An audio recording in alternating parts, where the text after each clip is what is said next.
You're listening to Veeam Partner Perspectives with Eric Doherty. Hi, and thanks for listening to Partner Perspectives. I'm Eric Doherty, and today I'm joined by Bruner and Joe Ghio, who are also members of the TPM team covering different areas of the country or different national partners. Guys, why don't you introduce yourself, say a little bit about yourselves. Brock, go ahead and go first. Hi, I'm Brock Bruner. I'm a national TPM. I cover two partners, nationwide, Logicalis and Trace3, and this is my 9th Veeam kickoff. Long timer. Wow. I'm Joe Ghio. I am the TPM for California Focus Partners, and actually work with Brock on Trace3 in California. So got to throw Hawaii in there too, because that is part of my. Have you gotten to get out there yet? No, not yet. You got to work on that. You know what's funny is none of your partners, Brock, are in my territory in the Northeast, so it's so weird. We don't get to interact on the road like you do with other folks, but it's things like this where we get to see each other. Right. And things like this that I'm referring to is we are at our sales kickoff, Veeam Launchpad 2023 in Atlanta, Georgia right now, and we thought it would be a great opportunity to share with you some of the stuff that we've seen over the last couple of days. We've just wrapped our last sessions. We just have a nice celebratory dinner to go this evening. Thought it'd be good to get together, get some thoughts here on things that could be exciting for our partners. Joe, what was one of the first things that really struck you for the last couple of days? Well, since I was a COVID hire, just the amount of camaraderie you have with people you haven't met yet. So when you actually meet them, it's just a lot of like, hey, it's great to see you. It's, and so meeting your counterparts, introducing them to the rest of the team, hanging out with you guys, and really kind of learning what everyone's doing. It's helping me. Yeah. That's right. This is your first Veeam face-to-face kickoff. Your first experience of doing anything publicly, Veeam, as a large group, was this summer when we went to Tech Expo. Size-wise, that pales in comparison to this. Right. It's the whole western half of the globe. Yes, because it's not just the U.S. It's Canada, LATAM, South America. There's quite a few people in Veeam Green running around this hotel right now. Yeah, it's definitely a fun event so far. We've had a lot of interesting things divulged. I don't know what we can talk about here, but if you're not sure, just talk about it ambiguously, and we'll be sure that we talk about it. Maybe keep the evening time activities out of the conversations, and we'll just stick to the business. And along those lines, we did have a lot of announcements. There's been a lot of good info shared. Brock, what was something that? We have a date for version 12, which we've been waiting on for 15 months. Time last year at least. 15. So I think we can all say February 14th. The word has gone out. Yes. I think through even emails went out today, but we have a date for version 12 with now, and that's really exciting. And that's going to give us something with a lot of features that a lot of I think partners and customers have been ready to have for a while. And stuff that, I think somebody said it today, it's like we may not be the first to market, but when we do put it in there, it's going to work right? Exactly. And that's important. Things like multi-factor authentication, right? Direct to object storage, things of those nature. The one I heard, this one was surprising to me, was the ServiceNow integrations that are right. Yes. I think it may not be a GA, but it's going to be right shortly very after. Very close afterwards. Yeah. Yes, I was very excited because I've been asked about that before. So it'll be exciting to have an actual answer, and not you can try and do this kind of thing. So that just shows again, I think, our commitment to work up the enterprise stack and start to really target those larger installs, those larger customers. And I think that's a message you really got. I think loud and clear, especially today, was that we want to make sure everybody understands that we are an enterprise player. We know that we've got SMB nailed. We know that we work in commercial, middle-sized businesses. Enterprise, we win big. I mean, some of the stats they threw out today about how many of the Fortune 500, 100, 2,000, whatever, all those numbers, the high percentages that were in there, the trick is we could be in there more. Mm-hmm. And I think that's what a lot of the conversations, that's what I saw today was that's where we're going to get the company to go really big. Because the goal is to continue to grow significantly. So it's really, I think that's the marketplace where we're going to be able to do it. And all three of us have partners that are going to be able to help us with that. Absolutely. And there's some, without saying direct names, there's like a very large chip maker that uses our product. There's a very large automaker that uses our product. The largest company in the world that makes personal consumer goods. Well, that deal was done this year. They've been putting up on the board. They use our products. So they're actively using it now, even before we get all these new features, which are just going to make it even go farther. Yes, and some of them have been waiting for these features to do the next phase of their project. Exactly. So I think that's going to be a real nice thing to not have to tell them to wait anymore. It's here. It's ready. It was tough because, and unfortunately, a lot of the reason that it was delayed was because of just the horrible things going on in Eastern Europe. Really, a lot of our development is in Eastern Europe and QA. So that process ground to a halt for a while because people have way more important things to deal with, like where are they going to live. And I think the company did an amazing and commendable effort to help everyone in that situation. What did they moved 400 people? In 30 days or something like that. It was an amazing feat. But the fact that we're still moving on and getting product to market, it's almost secondary. But now it's like 2023 going to be our year for that. Absolutely. The other cool thing I thought was that not only when you get a new version of your flagship product like we did with V12, we got a date for that. We know there's going to be other things that come along with it, and like we always get updates of like Orchestrator, of other plugins, all that stuff. So be on the lookout for those as well with cool new features coming. It's going to be a busy year, especially for us as we go out and teach all our partners about all these things. And that's a good thing. Three with the upcoming version, 3 products on the 14th launch, which is Backup Replication version 12, Veeam 1 version 12, and VRO, which they changed the acronym again. Veeam Recovery Orchestrator, version 6, down from VDRO.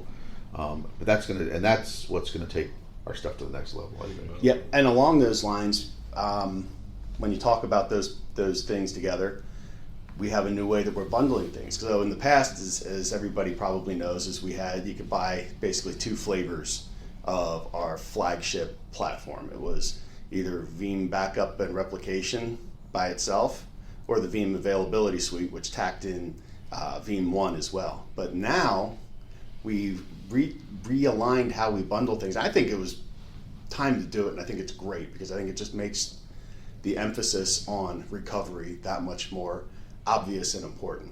So, you guys want to explain what's on that list? No, go ahead. So they three levels: good, better, best. Good is just the backup and replication. Better is backup and replication with Veeam 1, what we've been selling as Availability Suite. And now we have best, which is backup replication, Veeam 1, and VRO all together in a single SKU. Makes it very easy to put it in front of your customers and get them all the functionality that they need for a proper recovery environment. Premium package plan? What are we calling it now? The support. So the premium package. I can't remember what they're called now. Good, better, best, like you said. Exactly. The good, better, best are the packages for the SKUs for the products. Yes. But then there's other things that I think go into it with the level of support you want out of it in terms of using our customer support group. And it's going to be a lot more information to come on that. I know that Joe and I were talking about putting something together to focus in on that next week to help the partners as well. So there'll be more information on that, but know that the packaging is all changing, the bundling is all changing for the better. And as we've always said before, when we always tell partners to lead with the Availability Suite, lead with that best bundle. Because recovery is the key. It's not about backup anymore. It's about recovery. It's about Veeam Universal License now, right? Exactly. Yeah, you can't buy new sockets anymore. So. Well, so this is your first version launch since you've been hired. I had 11. Yeah. Yeah. Well, 11 was like fresh out when you just came on, right? Yeah. So this is your first net new one. What features are you excited for since it's new to you? Yeah, everyone's talking about object first, right? So I'm curious to see how we take off. I'm really excited to be part of this because a lot of the partners in California have been asking for object first. Their customers are asking direct to object to the cloud. And I have to say, one of the things I've heard so far was I'd rather be at the Veeam sales kickoff than any other competitor. Yeah. Based on how many installations we have, how we're rated. Right, we got an 82 in the Net Promoter. Net Promoter. Yeah. I mean, ahead of think of a company you know of that has a really good reputation, and our score is actually higher than theirs in most cases. Highest in our industry, and then across all industries, still one of the highest that's out there. Tesla, Apple, and I don't remember the third. And that's after we're approaching 500,000 customers. Think about that. Think about that number. That's a massive number. Right. For something that you don't sell to an individual consumer to become approaching 500,000 sales. Right. It's rarefied air. And then there was the other piece that goes with the numbers. What was the percentage they put up about the rate of renewal?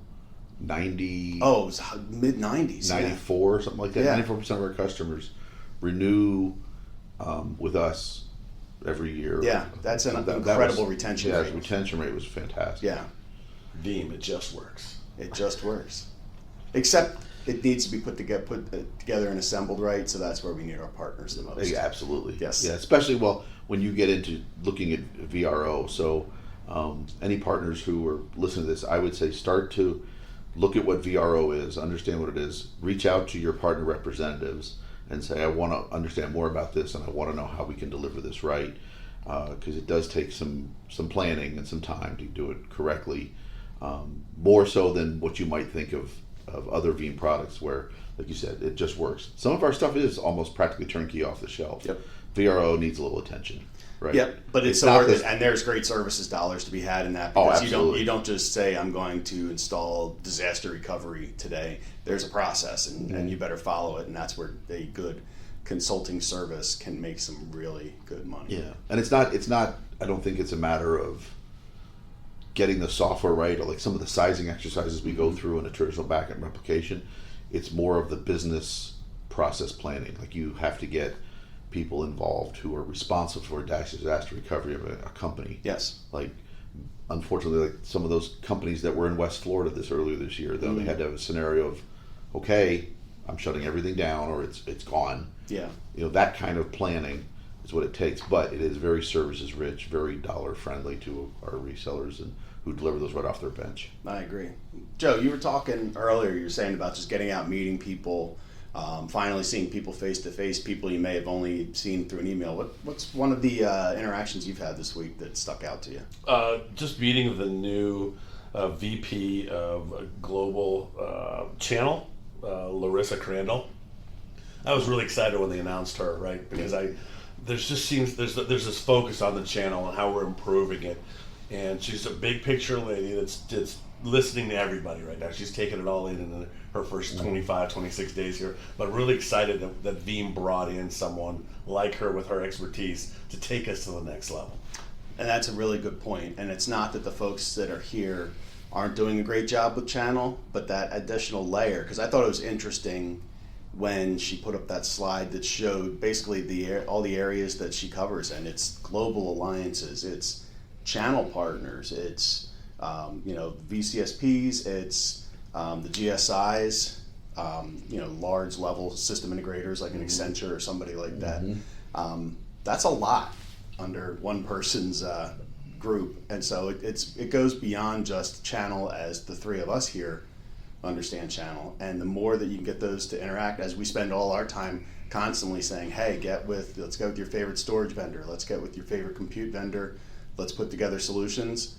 We're doing the same thing on our side, putting together those solutions and putting together those teams so that more and more things can happen and we can build those larger scale deals. Yeah, I think those relationships with our other hardware and software vendors in our industry and those global system integrators, I think with what they're going to put together as the what I'm looking for, the pure engine of V12 is going to open up some things that we will be doing right off the bat, and then through the remainder of the year you'll see other things coming. Yes. You said direct to object no matter where you sit. I think that's just going to enable a lot of other opportunities and things with our alliance vendors that'll be coming down the road, just to make things better. Right? Speaking of which, do we want to talk about Object first? The company Object. I'm gonna have Matt on a future podcast. Okay. We'll get into that one. Gotcha. Yeah. That's exciting. Actually, I was talking to him the other night, and I keep saying I got to get him on, and we're gonna make it happen finally. Yeah, no, just anything to do with object storage. The fact that we have the opportunity now, no matter where there is object storage, you can use it in some fashion. I think that's going to be exciting, and I would imagine we'll hear some things from the likes of things with HP and Pure and Dell and NetApp and all those companies that make that kind of stuff. And I think it's going to be something that, while it's something that probably enterprise has been asking for a lot because they're the ones that are they just have huge amounts of data. I think it's something that's going to be a benefit to every size customer. Right. Those SMBs that don't want to deal with either tape or swapping drives, they just have a small shop. Maybe they have a rack or two in their building still, and they don't want to deal with all that. Just throw your backups every night straight out to public cloud, set it and forget it. That's and the nice thing is, like you were referring to the engine, they rewrote the data engines so well that the performance, not only just object on-prem, but object to the cloud, is pretty good. As long as you don't have super tight RTOs, there's no reason you can't go direct to public cloud. Absolutely. Yeah, as somebody showed, was one of those sessions we were in, they were showing some of the new write speeds. Amazing. Yeah, and it was like really stunning. You wouldn't think they'd still be able to get them, pull that much more efficiency out in the 12th version of the product, but they're still absolutely just leaps and bounds every version. So that's very exciting too. What other features did you like, Joe? In V12? Yeah. MFA finally, right? That's been talked about for a long time, so it's bringing us, where we need to be. Yeah. Taking us to the level. I'm just excited when I go back to California about, talking about the add-on, right? You've got an install base of VBR, right? All focus partners do, and then all the add-on services, the Salesforce, right? Now, Office 365 we've been talking about for a while, but really leading with Vro, right? The Veeam the recovery orchestrator. Yeah.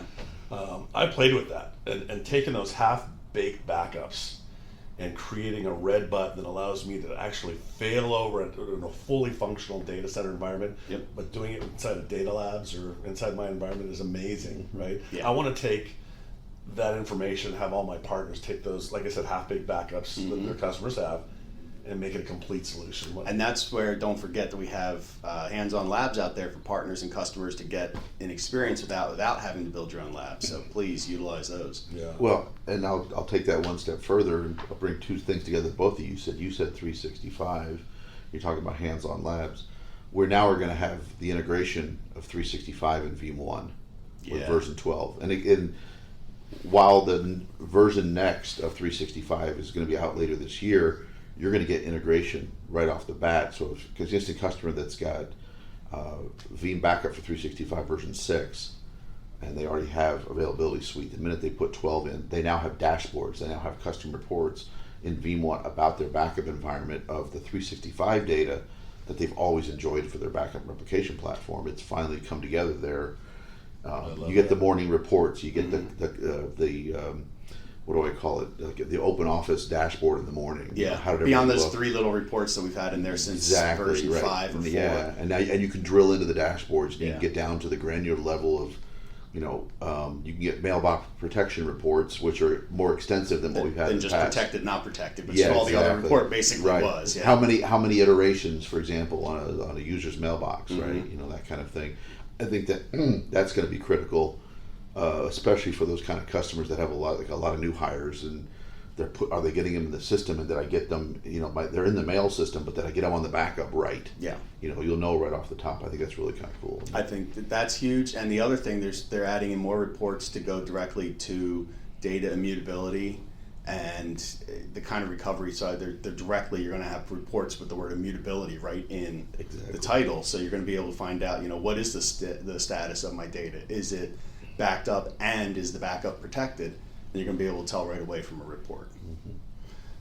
So one other thing that I really liked that isn't technical, but I think is still so important that a lot of time yesterday was spent on, was the story.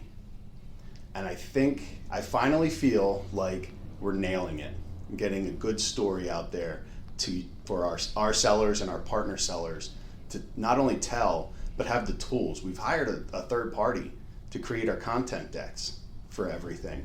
I'm really excited to get my hands on those, because while we have a lot of good information, I didn't always feel like we packaged it in the best way to get out to our partners, to share with our customers. I feel like we're doing it right this time. Sure. So I think that seeing what we saw yesterday, seeing the stories that we're getting better at telling around ransomware recoverability, I think that stuff is going to make such a difference, and I think it's going to help us to get the message out to the partners that much faster, and in turn the partners be able to evangelize it to the customers that much easier as well. Yeah, and I think they talked about the fact that they realized the information that we might be sharing with our partners, and then our partners were then sharing with our customers. The decks, the content we gave both groups sometimes got a little scattered, and they weren't sure what was necessarily the most recent stuff. And now it's all going to be really centralized. It's going to be customized and available to add your own logos onto it, but still it's a good common message. Yeah, I'm kind of looking forward to that, because we all know partners, we're there to help our partners, but you can talk to one person, for me anyway, in the national team, one person in one office, and they're like, yeah, I got this deck, and the person in the next office over is like, oh, I'm using this deck, and they're two different decks. We have that within our own team. How many times we go into Teams chats? Does anybody have slides on this topic? And like 5 different people send you 5 different things on the same topic.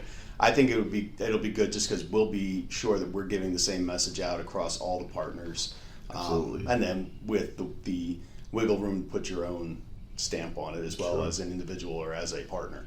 Well, and especially with all the new features that are coming, we've got to keep it straight.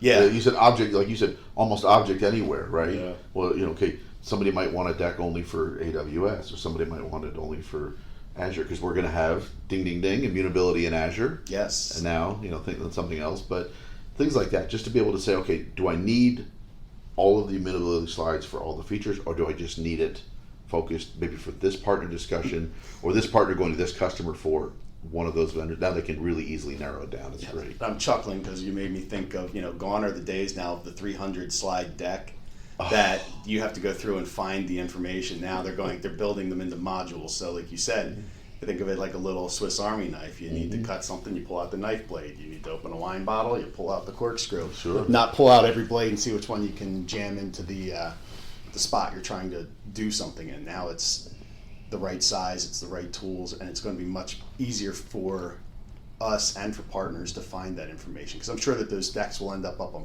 Pro Partner as well. Absolutely. Along with a few extra colors, I guess. Huh? We'll see. That's what I keep hearing. Hint about that, yeah. Yeah, I haven't seen anything official, but I keep hearing that it's Veeam Green's not going anywhere, but it might be accentuated in some different ways. Sure. And I think that goes to, we have a new chief marketing officer, right, Rick, and they obviously want to come in and analyze everything and look at it. And there's something you mentioned, the new global channel chief, right? Yeah. We found out that our guy who's been running our North American VCSP business is going to be running the global. Matt Kalmanson's going to go run the global VSCP. It's going to be I can't even say it. He's that excited, folks. Yep. Yeah, exactly. VCSP. Yeah, he's going to be a busy man. Yes, he is. He's going to be a busy man. And he was a busy man before, so. Yeah, but I think it this global putting things together. Well, we even talked about they're going to start putting together a structure for global accounts. Yes. Right. So we all know there's companies in this country that are part of a larger global organization. Now, each country obviously sometimes runs their own environments and their own budgets, but if it gets them a discounted pricing program or someone signs off, it makes it easy to buy. Yes. Instead of going through all these hoops and layers. Now, that's going to be kind of cool. Yes. Right? Yeah. You kind of negotiate once and then. Right. And all you have to do is take orders. It may not be global for example, for ourselves. It just might be Western Hemisphere, right? Someone who's got stuff here, and a perfect example. You guys, you're in California. You may not know, but Tim Hortons. Oh, right? yeah. Canada, and North US, America. yeah. That's a prime example. If we can get like a structured account, have them part of the global team, it just makes it easier for purchasing instead of all this international back and forth kind of thing. So. Yeah, I think, and again, just everything you're hearing, we're talking about scale. I think we've used the word scale. We've used the word global a lot. Like I said, enterprise. That's not to say we're not going to spend time with the other markets, but enterprise is a big conversation. I think that the way the company is assembling this year is going to make a huge difference for all these things to scale. Because, we hit the $1 billion mark. We want to keep going. That wasn't the end goal. Some of those slides they were showing of how you grow and scale a business beyond 1 to 2 billion, pretty amazing. Yeah. And again, doable, but you got to have the right plan now. You don't make up the plan. You don't make up the $10 billion plan when you get to 5. You make it now. Absolutely. I'm excited. This is exactly what SKO is supposed to be like. But there's a lot to talk about. Right. Is this your first vendor SKO that you were, or did you work with another vendor before you came to Veeam? Yeah, I was with StorageCraft, now ArcServe, right? So that's right. Yeah. Way better. Yeah. Way better. Like our head of channel said, right? I'd rather be here than anywhere else. Anywhere else. There's a few people in the room that have experienced that, and they know. Sure. Yeah. Yeah. But I think it's great to hear the changes and the structure and the looking forward, looking at the enterprise, but like you said, not forgetting our SMB and commercial customers.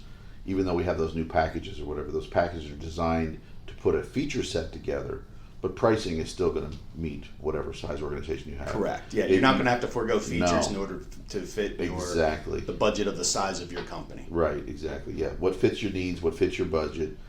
If you're a large SMB customer, but you need disaster recovery orchestration because your organization has so many machines and so much data. Yeah, it's still going to be affordable for you. Small business doesn't mean you have a week to recover. Exactly. Exactly. In some cases, it's more critical to get some of those systems up because you could be out of business in a week if you don't have things going. Yeah. Yeah, and the biggest organizations in the world have their problems just as much as the small mom and pop organizations. They need something. Exactly. What fits your needs. Exactly. And that's where we made our bones, and we'll continue. But we're going to continue upward and keep building.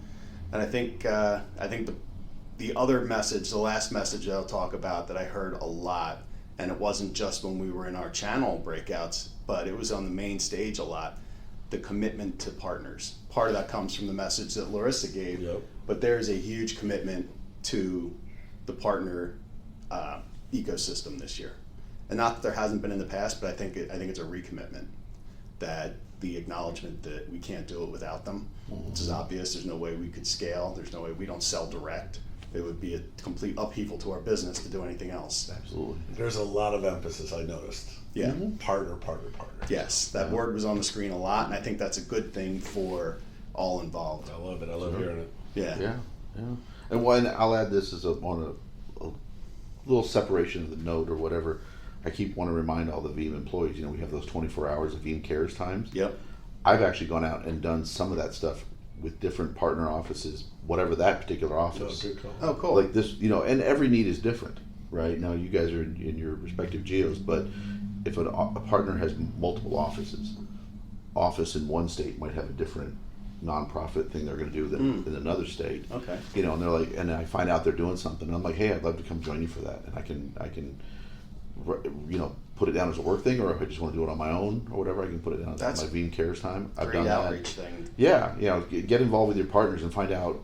To me, that's another way to establish a great connection with your partners. Is find out what they're interested in on a give back type idea and join them. That's a great idea. Yeah, it works.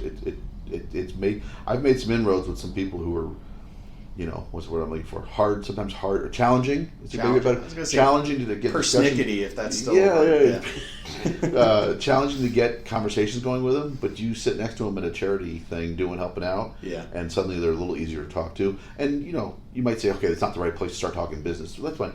But they will remember you were there, and the next meeting that you have, it's business related. Yes. They'll remember you were there. Yeah. So, yeah. That's it. Well, gents, I appreciate you spending some time with me here. Awesome insight. He called us gents. I looked around. That's a promotion, right? Yes. Yes. As Homer Simpson said, finally somebody called me sir without adding "you're making a scene." That's us. I love it. I really appreciate you guys coming, and everyone, thanks for listening, and we'll be back with the next episode soon. This has been Veeam Partner Perspectives with Eric Doherty. Thank you for listening.